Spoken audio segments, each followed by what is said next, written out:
এক গ্রামে ছিল রহিম নামের এক গরিব কৃষক। তার একমাত্র সম্পদ ছিল একটি সাদা গরু। নাম ছিল গৌরী।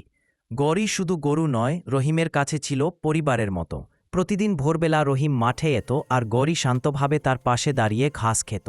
রহিম যখন জমিতে কাজ করত, গৌরী মাঝে মাঝে ঘণ্টা বাজিয়ে তাকে সঙ্গ দিত। একদিন গ্রামের বাজারে খবর এল, ভয়াবহ খরা আসছে। মানুষের খাবারের সাথে সাথে গবাদি পশুর খাবারের সংকটও তৈরি হবে। সবাই তাদের গরু বাছুর কম দামে বিক্রি করে দিচ্ছিল, কিন্তু রহিম গৌরীকে বিক্রি করতে রাজি হল না। সে বলল, গৌরী আমার সাথী, কষ্ট হলে আমরা দুজনই সহ্য করব। খরা এল, পানি কমে গেল, ঘাস শুকিয়ে গেল। তবুও রহিম প্রতিদিন গৌরীর জন্য একটু করে পানি জমিয়ে রাখত। আর গৌরীও যেন বুঝত, যদি নিজে কম খায় তবে রহিমের জন্য থাকবে বেশি। একদিন গৌরী আশ্চর্য কাজ করল। দূর মাঠে শুকনো ঘাসের নিচে লুকানো একটি পুরনো কুয়া খুঁজে পেলে। রহিম কুয়াতে পানি পেয়ে আনন্দে কাঁদতে লাগল। সেই পানি দিয়ে সে নিজের জমি বাঁচাল এবং গ্রামের মানুষকেও দিল।